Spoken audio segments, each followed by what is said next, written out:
Welcome back to Context. We are joined today by Sean Quirk, Associate Athletic Director and former lacrosse coach at Endicott College and current head coach of the Cannons Lacrosse Club in the PLL, or Premier Lacrosse League. Coach, really excited to have you on today. Hoping I can learn a little bit more about lacrosse, but also learn from the years of experience that you have to offer. Justin, it's awesome to be on here and really excited to catch up and certainly explore new avenues and talk a lot of great things this afternoon. Great. Well, let's just dive right in. So you have a pretty varied background. So if you just want to take us through what that looks like, how did you end up coaching? What was the process of you landing your first head coaching job and any subsequent jobs, including the most recent that you're stepping into? Definitely. Playing and growing up playing sports my whole life. Really in high school, I had a coach, Paul Adams, who was my high school lacrosse coach, and his passion, his love for the game, but even more so how he mentored us as young men in high school. I just saw that genuinity with Coach Adams. And as my high school career went on, I said to myself, boy, this gentleman is a coach, he's a teacher. I may want to do this someday. And really come my senior year, when I was starting to explore colleges and being recruited through that process for lacrosse, Coach Adams had attended Springfield College, and that was one of the schools that was recruiting me. And after my whole search and speaking with Coach Adams, that's when I started to really kind of figure out that I may want to look at this coaching thing as a career. So long story short, I attend Springfield College, where Coach Adams went, played lacrosse there for 4 years, was fortunate enough to have some great teammates, great coaches, win a national title. I was there. And it was that pinnacle point where I reflected back on high school, Justin, and said, my coach, Keith Bugby, reminds me so much of my high school coach. He has our best interest in us as human beings, as student athletes. He loves doing this as a career. I really want to continue to explore this. And it was shortly before the end of my senior year that there was an opening on the Springfield College staff as a graduate assistant. And I had talked to Coach Bugby about it. And during my 4 years at Springfield, I started to work a lot of his lacrosse camps and start to network with a lot of college coaches, high school coaches. And he said, Sean, I'd love to have you back on my staff. So I went back on his staff for 2 years, received my master's in athletic administration. And then it was time for me to leave that nest after 6 years at Springfield and to explore other opportunities. During that time of exploring, it was extremely competitive to get into college coaching. And my undergrad degree was in elementary ed. And I always thought teaching and coaching high school would not be a good backup, but if I couldn't coach college, that would be a great career line to explore.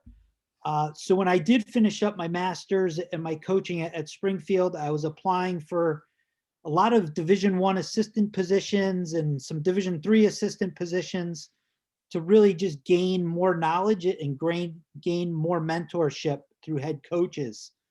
I had a job lined up at the University of Notre Dame to go be an assistant coach out there. And at the same time, the Endicott College job was opened. And my goal was always to be a Division III head coach. And I interviewed for that Endicott job as well, along with the name of Jim Finley, who was also an assistant at Springfield at the time. And they offered the job to Jim. And Jim declined the job. I ended up getting offered it secondly. And I said, this place could be amazing. The program was only 2 years old. It was an opportunity to build a program. Mhm. So I went to Endicott to be the head coach at a very young age of 24 years old. Hmm. And Jim ended up going to the University of Notre Dame to be the assistant out there. Hmm. So it's funny how those things happen. And then I spent 18 unbelievable years as the head coach, building the Endicott program with a number of assistant coaches and great student athletes and administration.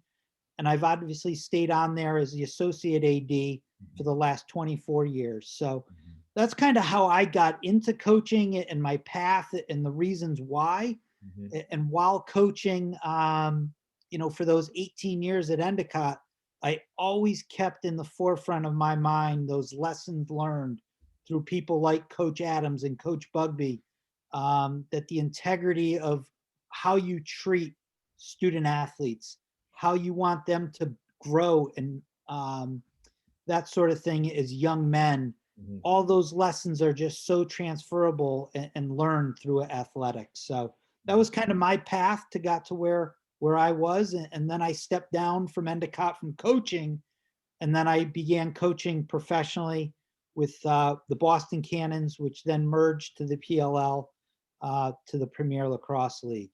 Mhm. So I have a couple follow-up questions that are going to be a little bit off script here. You mentioned that one, or actually your goal was always to be a Division III head coach, which I would imagine is a little bit different than the majority of people trying to get into college coaching that are trying to become Division I head coaches. Can you talk about why that was your goal and what the attraction of Division III athletics was for you and is for student athletes today? Yeah, absolutely. So when I went to Springfield, we were Division III.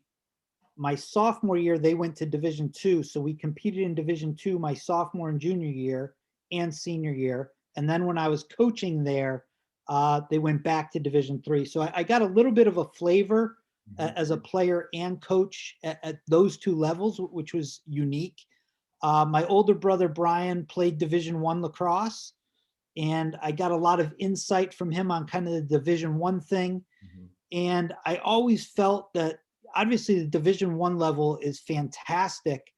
For me, my experience as a student athlete, I was able to do a lot of things outside of lacrosse and being just an athlete, where I think is true at the Division I level. You're not just locked into your academics and as an athlete Mhm. at Division I by any means, but it was what was right for me, and it was my maybe comfort zone at that time Yeah. of having that goal.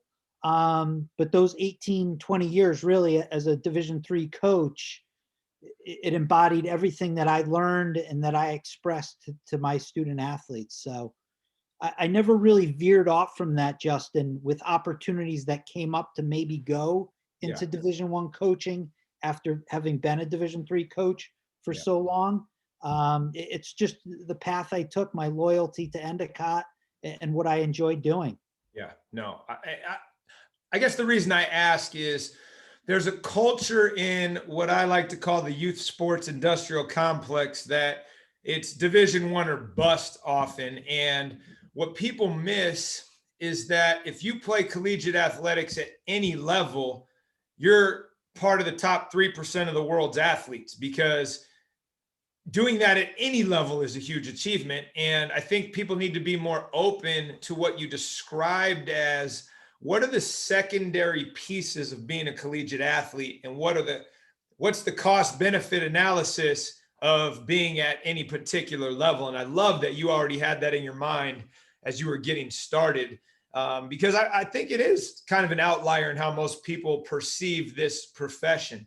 I also would like to know, as you transition to being part of the Cannons Lacrosse Club, how did that happen? It's not like you just woke up one morning and fell down the steps into it. Like, how did that come about? And then how was the most recent transition to you becoming the head coach? Definitely. I think over my college coaching career, I learned so much, and I've always tried to be a sponge and open to new ideas and new philosophies and new techniques and new communication styles. And when I stepped down from college coaching, my kids were a little bit younger. Um, so it was a lot of for family reasons that, I was putting everything into my coaching and obviously into my family, but I needed to step back. And literally that August, after I had stepped down in May, the Boston Cannons job had opened. And you're talking 3 months of being out of coaching. I had the itch a little bit. My family wanted me to get back into it. My kids wanted to get back into it because they were already missing dad, the coach. And Or they being were tired of you being so present. probably that more so. Exactly. So at the time, Kevin Barney, who was the general manager of the Cannons, he and I had a cup of coffee, and all the things that I had learned through college coaching, and it was Division III. It wasn't coaching Division I, where most of these pros are from. I felt that my skill set matched the needs of coaching professional lacrosse.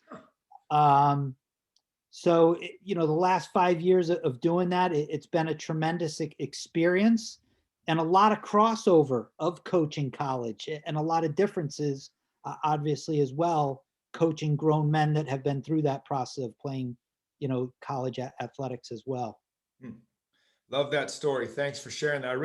I think it's interesting too that you notice the crossover as well as probably the clear differences between dealing with adults and dealing with developing adults. Uh, Along those lines, this is going to follow you in two different directions. So pick how you want to answer it. But what did you realize at Endicott when you became the head coach at 24 that you still needed to figure out? That maybe you thought you were prepared, but all of a sudden, hair blown back, I don't know how to do any of this. And then the same for when you jumped into the professional realms. What did you realize right away? Well, I've been doing this for a long time at a very, very high level, and this is completely different. And I didn't know any of this. When I first got the job at Endicott, like I said, I was 24 years old. So all that I really knew was my experiences at Springfield as a player and as a 2-year assistant coach. And then a lot of those experiences, watching other coaches at camps, how they did things and through conversations. But I knew jumping into this at 24 years old, I had a lot to learn. And I was being faced with the challenge of coaching against legends in lacrosse, and how was I gonna compete and be as good as them, and build really a new program that was only 2 years old. Mm-hmm. So I was extremely opening to learning and having conversations. And I think such a big part of communication is not always speaking, but listening. And one of the first calls that I made was to Kevin Hicks at your institution, because he and I both had a close friend, Aaron Quinn, who's now the director of athletics, but was the men's lacrosse coach at Middlebury College. Mm-hmm. And was winning a number of national championships. Mm-hmm. So I called Aaron and I said, Aaron, can I speak to you for an hour at the convention in January? And this was my first year coaching at Endicott. And Aaron had known and I had known each other through our connection of working camps. And as a student athlete, I competed against him. And Aaron and I spent 45 minutes to an hour at the convention just talking about culture, mm-hmm. and how to build that culture, mm-hmm. and not worrying about the X's and O's, mm-hmm. but worrying about the team dynamics, how to treat young men, how to gain their respect, how to gain their trust, how to trust them, how to respect them. Mm-hmm. And honestly, to this day, that our conversation is one of the best that I've ever had. Mm-hmm. And I continued to do that throughout my coaching career. I still do, right. All the time with different coaches, different athletes, alumni. So that gave me a really solid foundation on how to build the program. Mm-hmm. And looking back at those 18 years as the coach at Endicott, we won a lot of games. Mm-hmm. You know, we went to 9 or 10 NCAA tournaments. We were ranked as high as 5th in the country. Mm. And all those things are great. But what I always attribute it back to is relationships and that connectivity that I had with my players, and having their best interest. And I think they played harder for us as a coaching staff because we respected them and they respected us. We trusted them and they trusted us. Yep. Yep. And when I got into professional coaching, to answer your question, it was no different. Mm-hmm. I grabbed guys like Max Siebel, who was a veteran in professional lacrosse. He played on Team USA. And I said, Max, how does this whole thing work? You know, what are things that have worked with coaches you've had and coaches you haven't had? Guys like Mitch Belisle, Team USA, had been in the league a long time. Mm-hmm.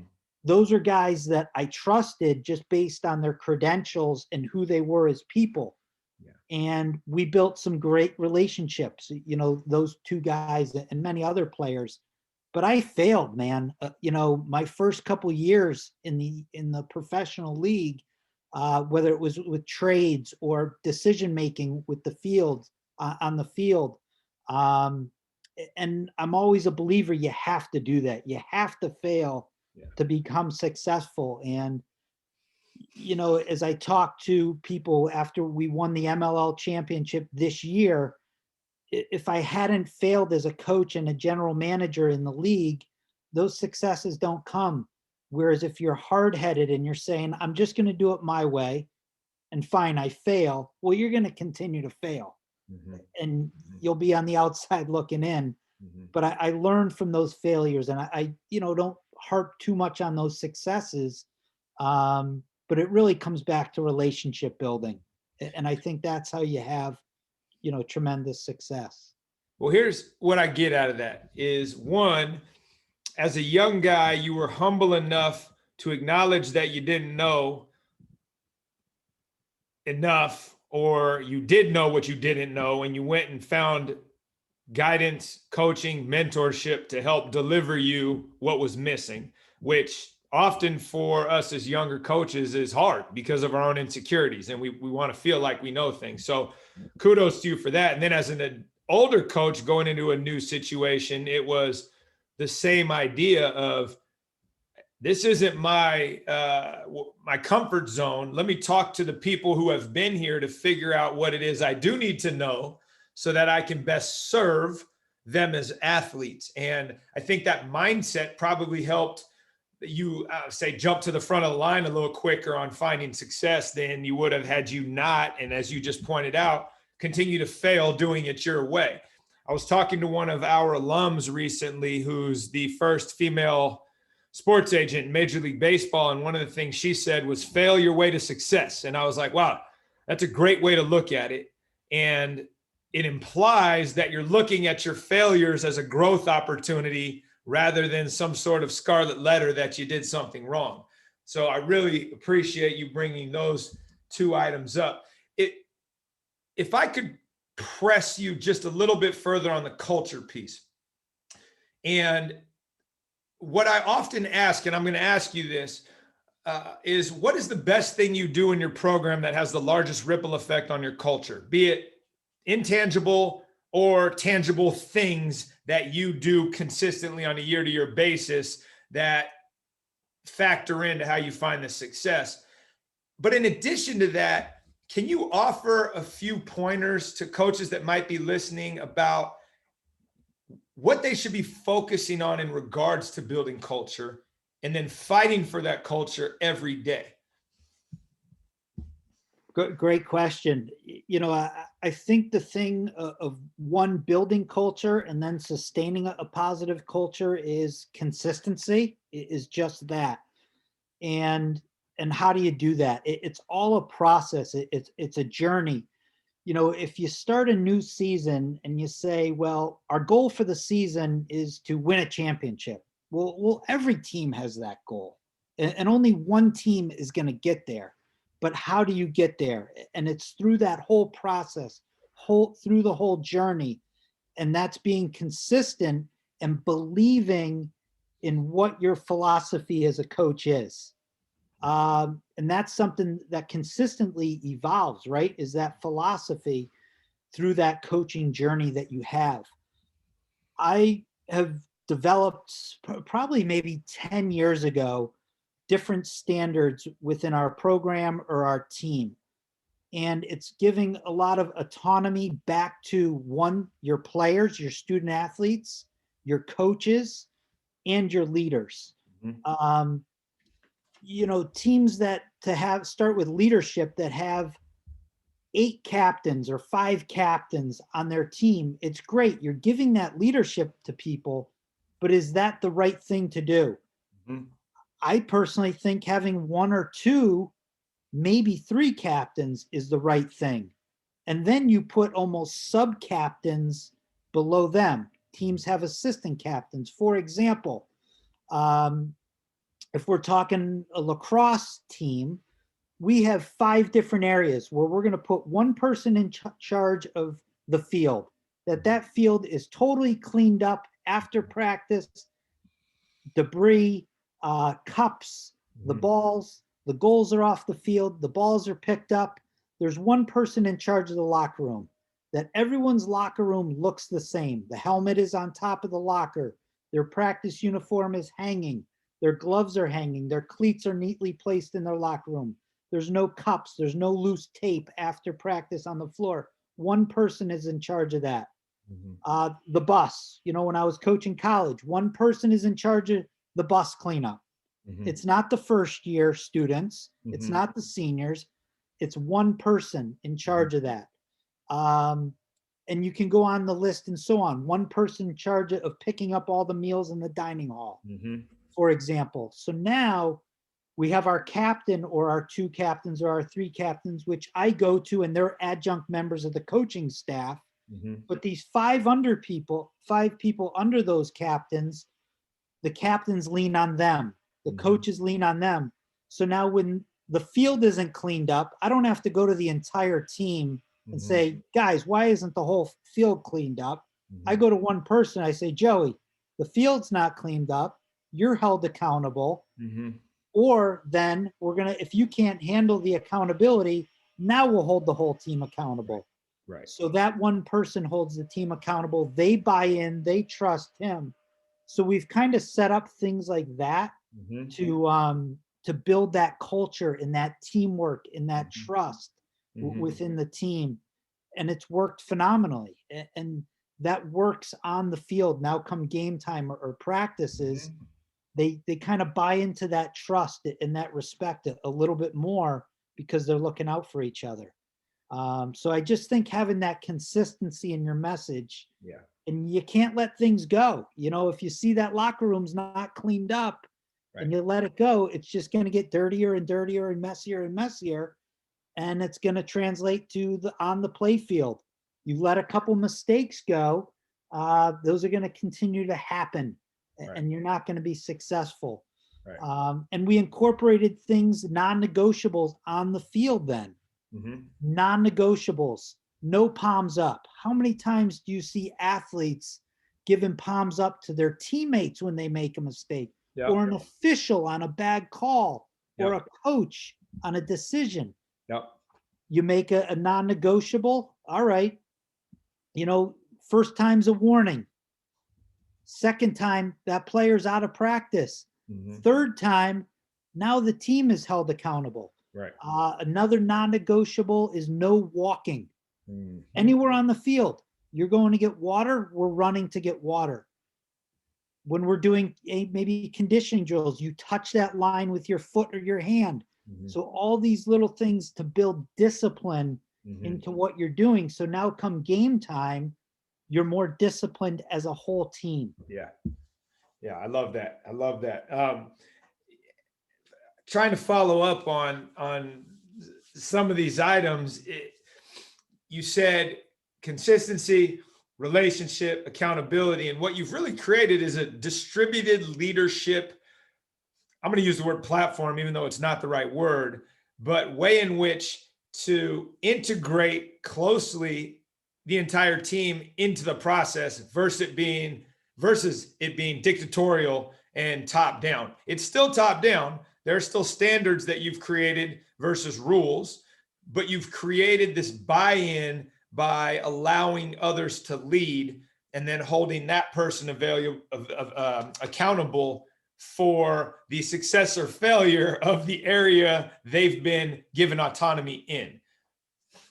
How have you seen that play out as it's translated from college, where you're dealing with kids still in development, to the professional level where you're dealing with adults?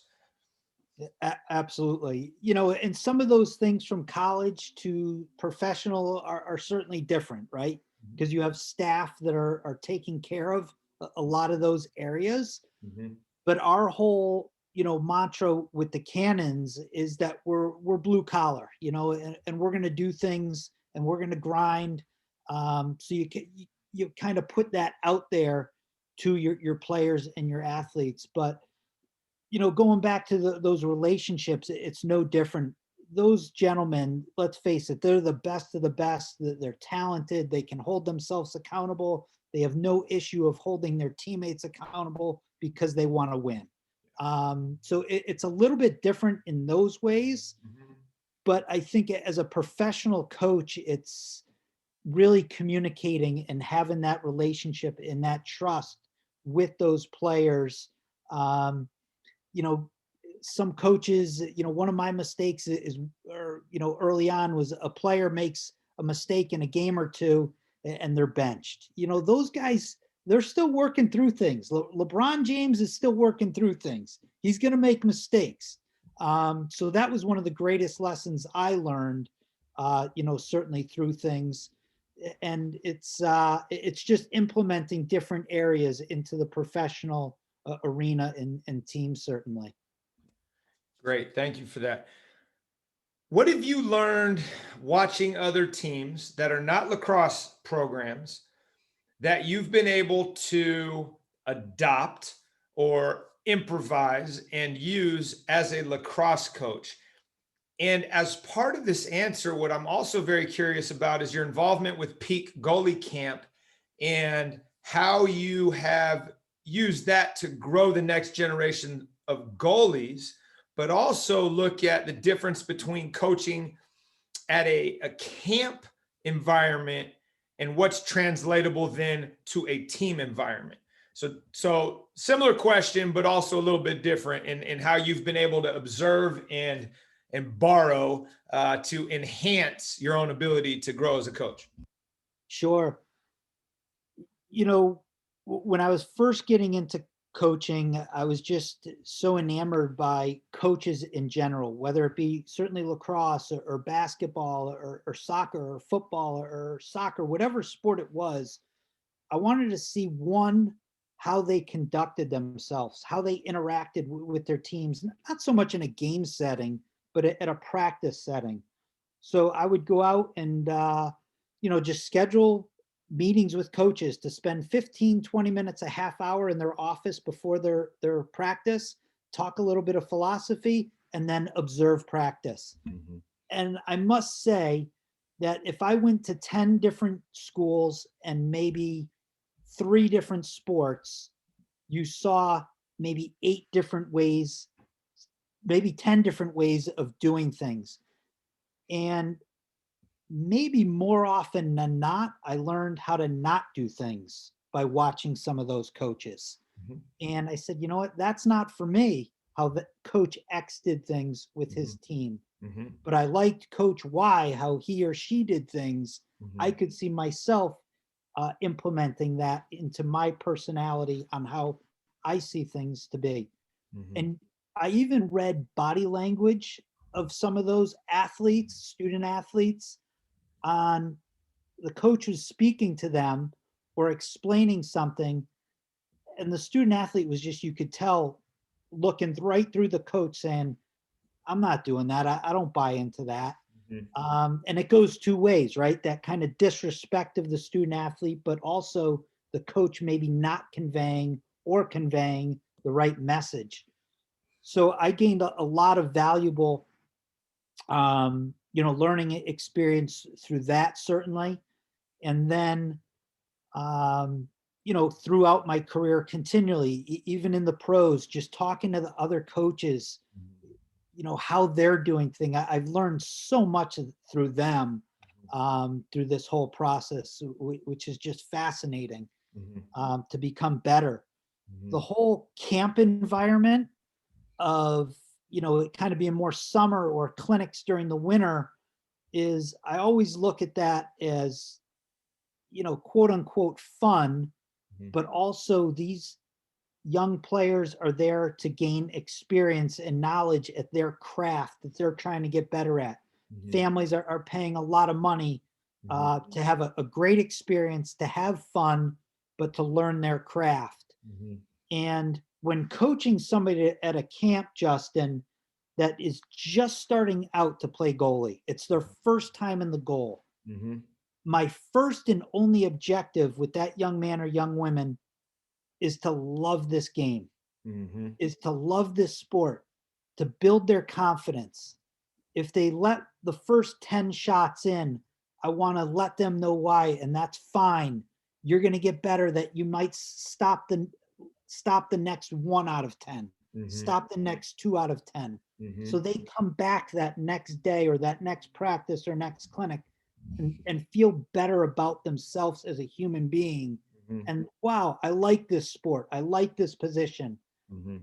And if you're working with a senior in high school who's going to play Division 1 or Division 2 or Division 3, the highest level, right? Mhm. So from one extreme to the other, that one, they still love what they do. It's not a job for them, that Mhm. they don't feel the stress of just having to get better so they can compete at the next level. Mhm. So there's that full spectrum, but it all comes back to the human being element of Mhm. them feeling good about themselves, them growing as a person, how they can implement being a student athlete to other areas of their life, Mhm. which is so critical, Mhm. and just having that wonderful experience. It was a few weeks ago that I was running a clinic, and there was a young boy who just started playing, and it was an early Saturday morning, and I said to myself, this kid can barely hold a stick, and you're being patient with that young man and always keeping in the forefront what I just said, to allow them to have an unbelievable experience, to come back the next day and say, I'm Mhm. excited. Yeah. I think the takeaway for me from that is, how do we realize the patience that is often on display with us in our own behavior in a camp or a more recreational or developmental type level, that we often neglect when we're coaching our teams, because the expectation is so much higher. And I realized that recently, where I coached the varsity basketball team and the middle school girls basketball team at the same time. And I had this realization. It's like, I'm so positive down here. I'm so patient. I'm so energetic. And then when I'm at the high school game, there's almost tension in how easily I get frustrated. And I was able to apply, hey, just have the same fun you are. And it was really palpable how it affected my athletes. So I like that analogy and how you broke that down, because it really enlightens that you got to go back almost to beginner's mind, even in coaching your own teams. How would you say your coaching approach has changed during your career? My, I think my approach changed the most once I had my own kids. And I say that because I've never been one of those coaches that belittled, degraded, swore at players. I Mhm. think you talk to any one of my hundreds, maybe thousands of players that I've coached. I've just never did that. It was never my philosophy on how to get through to a student athlete. But once I had kids, it made me realize, all right, if that's my son, or at a camp situation, my son or daughter, because I've only coached males at the college level and in team sport for the most part. A light switch went on in a different way. I think more of with that emotional thing that they may be going through, because you see it, even as newborns, but certainly as my kids have gotten older and have gone through elementary school and middle school, and my son's a senior. He's going off to play Division I lacrosse next year. My daughter's a sophomore in high school. I look at things, I looked at things through a different lens once I had kids. So I think that was probably the biggest pinnacle of maybe a little bit of change on how I viewed student athletes and athletes. Yes. And I wouldn't even say you noted a very specific change, but more of a perspective and eye opening you had once you were now a coach and a parent. And I would say, and it's been echoed on this podcast by others, that once you have children and once you realize that they're going to be coached, you start evaluating how you're doing things, and maybe you stay the same, but you definitely start thinking about it, and it allows you to reflect on what your outcomes are and what you're trying to accomplish. So really valuable piece of information that you just gifted our audience. Is there a favorite failure that you have leaned on throughout your coaching career? There is. And it really has to do more with student athletes that aren't going to be a part of your team. Mm. And what I mean by that is we would have, we'd have our team of 40, 45 guys, 50 guys. And we'd bring in our recruits, and they would be a part of the program. We'd have walk-ons that come into the program. Some of those players may have been a part of the program for a year or two that weren't going to maybe make the team because they didn't continue progressing, right? And you brought in other recruits, basically that you out-recruited them, which is unfortunate, but it's the nature of coaching college athletics. Mm-hmm. Whenever I would meet with those student athletes that weren't going to be a part of our program, whether they be walk-ons or somebody that was a part of the program for a year or two, I would sugarcoat why they weren't making the team to make them feel good about why they weren't making the team. Mm-hmm. And they saw right through it. They saw right through it. And it wasn't till maybe, I don't know, 10 years into my coaching career that a young man came into my office. I sugarcoated it, why they weren't making the team, gave him the sandwich effect. Well, you do this great, but you don't do this that well, but you do this great. I was giving them way more positive feedback than they wanted or needed. Right. The young man, before he walked out, very respectively said, "Coach, just shoot me straight. Yeah. Tell me why I didn't make the team." Yeah. And I wish he had done that. I wish I had a young man that did that earlier. Mm-hmm. And it was one of the greatest things. I said to my assistants, and a lot of the times when I didn't have a player make the team, I would have an assistant or two or three or four meet with me with that student athlete, if it was a positional thing and that sort of thing. Mm-hmm. And I still to this day talk to my former assistants that coached with me in college and said that was one of the greatest lessons I ever learned as a coach. Mm-hmm. And that's why we're always continually learning, continually listening, because I could have said, this kid's, a punk. He's telling me how to do my job. No, I just learned something so valuable that those next 8 years, whatever it was, at first it was tougher, to make those cuts. But it was more authentic. It was more genuine. That student athlete appreciated it more. Maybe some said, he's a little bit more hardcore, straight shoot me. But I think at the end of the day, they respected it more and appreciated it more and could grow more from those more honest conversations. So, I humbly say that because it was such a great lesson for me as a coach, and it came from an 18, 19-year-old young man. From the mouths of babes, right? And I think often when we are getting started as coaches, we tend to take questions as attacks on our knowledge or our ability versus an opportunity to meet that student athlete where they are and help them understand. And to your point of being direct, that is one of the things that I have found over the last 20 years has been the most valuable to preserving relationships, because like you said, they can sniff it out in a second. And as long as you're honest with them, you maintain that respect, even if it's something that's hard to hear. And really what we're preparing them for and getting reps in on our own is leaning into difficult conversations versus avoiding them. And I think that's a huge takeaway from that story. Here's a little curveball.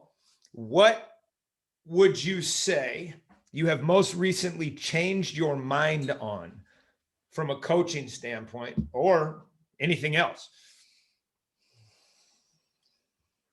The thing that I've changed, boy, that's a tough question, because I think I keep that open mind throughout my career, and I've changed pretty steadily throughout my coaching career. I think the thing maybe that I appreciate, and you could call it change a little bit more, is from those college student athletes that you start recruiting when they're 16, 17 years old, and they come in and they play for you for 4 years, and you build that coach to player relationship, and they graduate, and then you see them go out and have start their career, maybe get married, start a family, and you see who they become.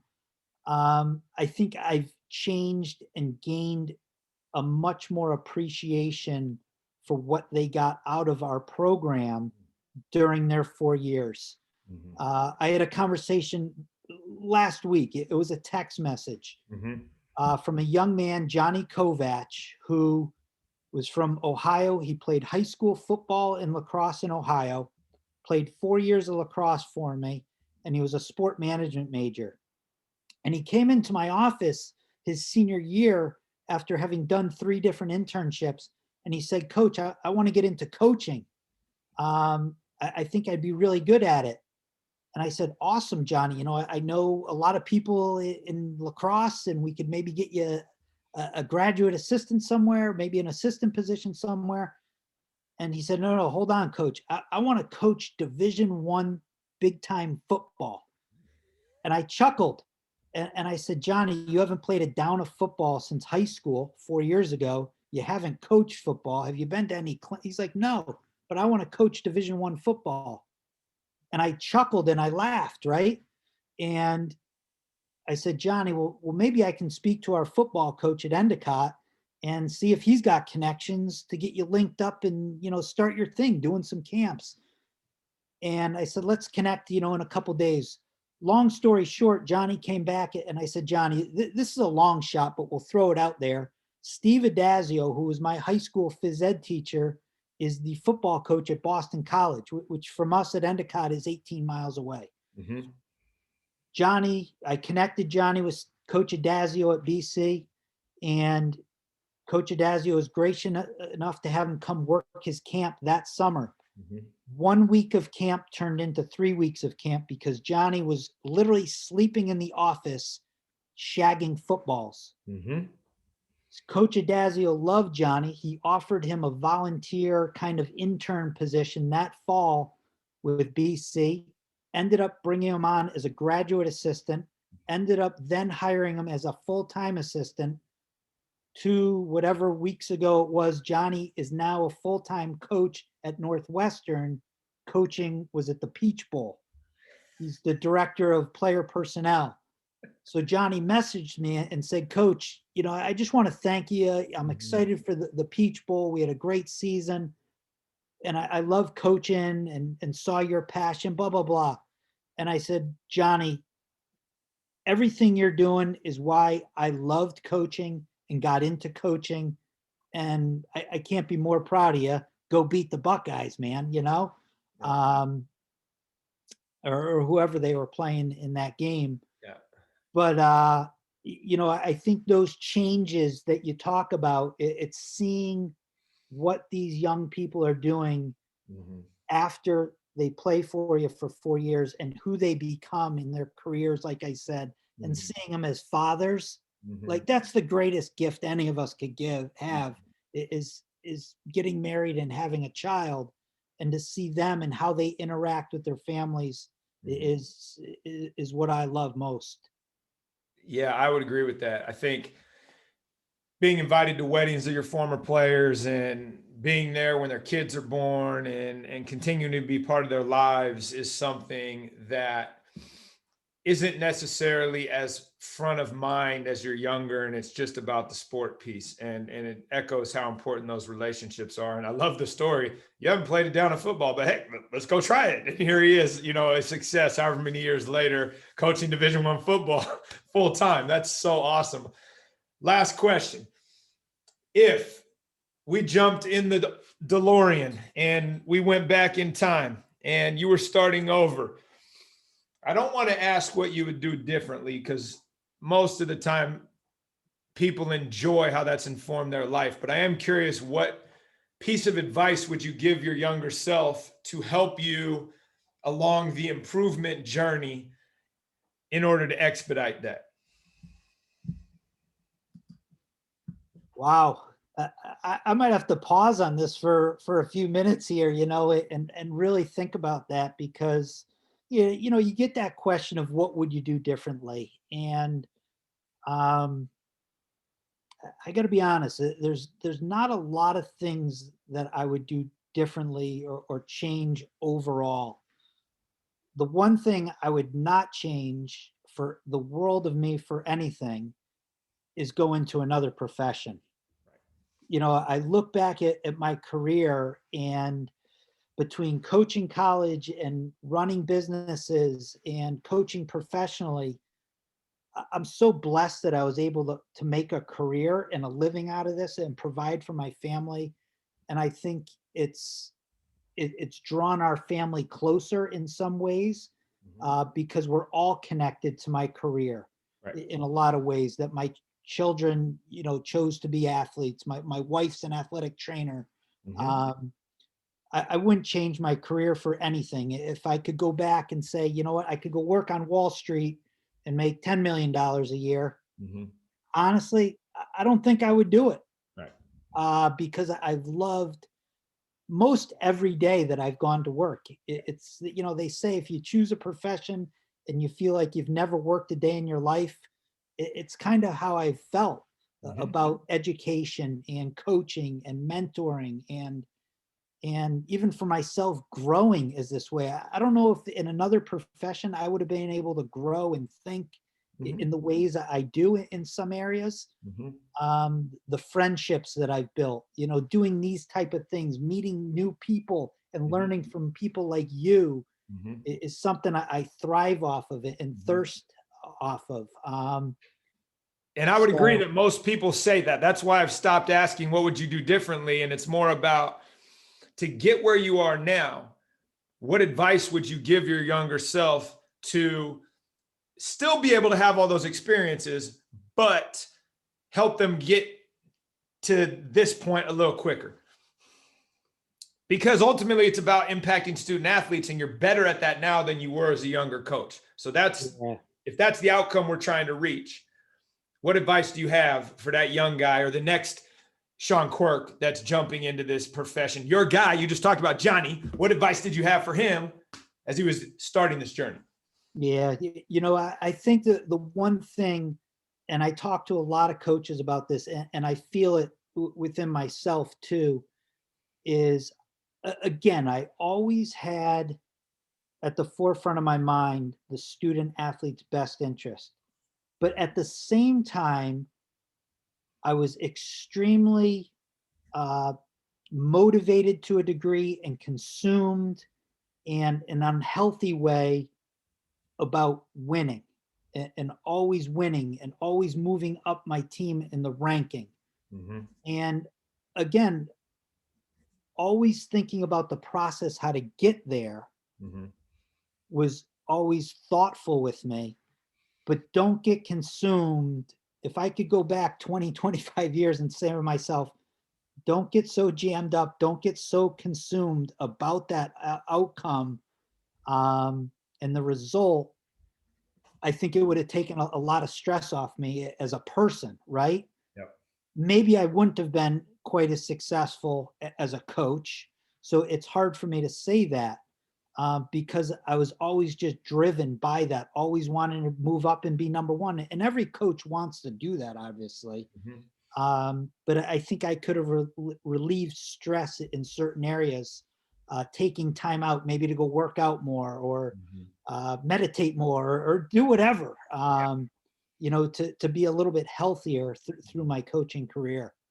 Yep, I would agree with you. And I think that is the one thing that has been echoed at least 80% of the time on this show is that be more about the process than the outcome, still chase excellence, still try to be successful, but that definition of successful isn't always the same everywhere. But putting the student athlete first, creating standards and culture and growth opportunities for them, and worrying about the process of how you get there is what they're going to take with them. And that's something, again, as we're young and blinded, we see the outcome as some sort of indictment on our ability. And until we've gotten to a place where we are more secure, that always seems to sit with us. So appreciate you sharing that. This has been great. Awesome to talk to you and catch up. There's probably another 3 hours we could do on this, but want to respect your time and let you get back to life. So thanks for being here. Thanks, Justin. This was great.